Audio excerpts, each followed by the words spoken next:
Hey guys, it's Dana. So today we're going to be doing the video interview a little differently. I am talking to Diane Samson about her new book that just came out in November called Gems of Fire. It's a young adult fantasy, and Diane's daughter Hannah has filmed and edited Diane in her video. So she's going to be conducting her own interview of the questions I provided. She did some really good editing. This book looks so good. The short blurb for the book is Gems of Power, Evil Lord, Enchanted Beast, Grieving King, Reluctant Assassin. A princess sold into slavery must escape and race home to warn her father of a coming invasion, or he will lose the kingdom, and she will lose her family forever. This book just came out on paperback, so you can definitely order it before Christmas and have it as a perfect Christmas gift. Hi, I'm Diane Samson, and I'm here to talk about Gems of Fire. And I wanted to thank Dana so much for having me on her blog. Gems of Fire is my new young adult fantasy novel that just came out in November. And her first question was, what inspired me to write this book?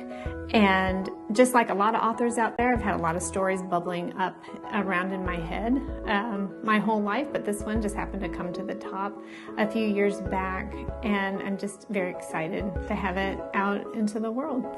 And specifically, what the spark that maybe inspired this particular story was a friend of ours was in a story about Joseph getting sold into slavery by his brothers, and so that was the first idea of just having a princess getting sold into slavery. All right, the next question was if I could bring any character to life, which one would I bring to life and why? And I would have to go with my main character, Anna, because I've spent so much time getting to know her and I just love her. She's such a strong character, and I would just love to see what she's really like in real life. And I would actually bring a lot of the characters to life, but she would have to be my first choice. Okay, number 3, my hobbies, aside from writing, are I walk the dog every day. I grew up riding horses and training dogs, and I don't really ride anymore, but I still just love anything to do with animals. I love to exercise, I love to read, go to movies, go out to dinner, all those things fill up my time. But right now I'm really dedicated to writing, and I'm trying to make that my full-time career. So number 4 is, where is one place in the whole world you would like to visit?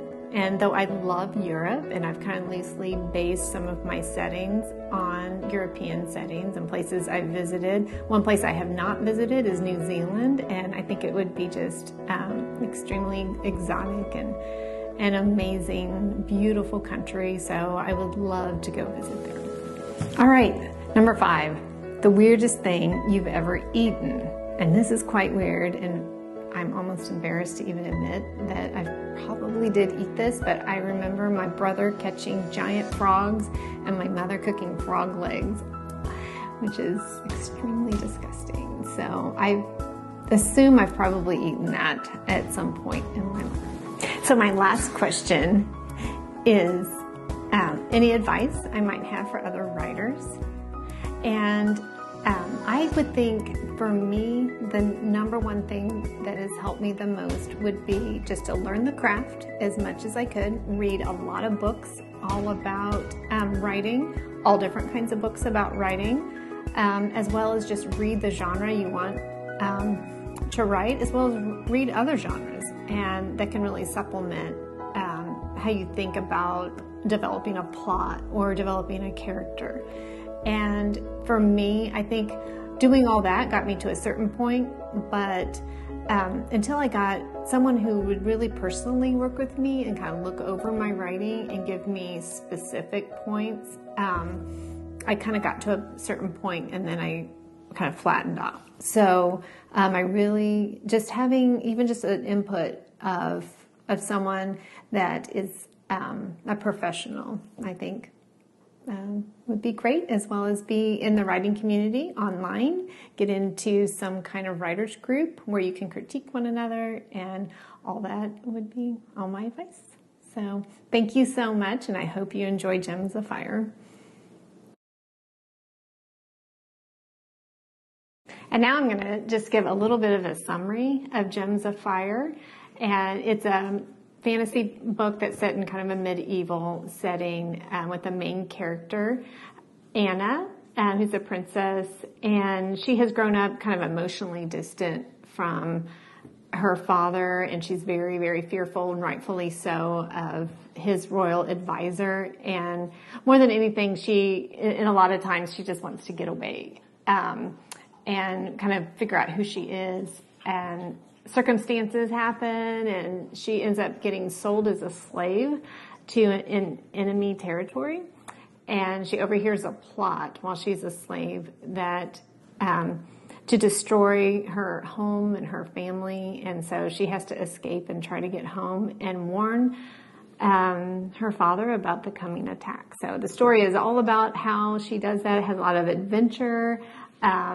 It has a traitor. It has a reluctant assassin. It has some romance, and hopefully you'll love it. And obviously it has gems. Thank you so much, Diane, for being on my video blog. It was really great to hear more about your new book and to know that it's on paperback so that people can get it just in time for Christmas. I want to also thank your daughter for doing the video edits. That makes it easier on me, and it also looks really great. Make sure to subscribe to my channel, like and comment with anything that you want to say or anybody that you want me to interview. Next week, I am going to be posting a video about the ugly location photo shoot challenge that I did with my sister and my cousin. Those were really fun. Thank you. Bye.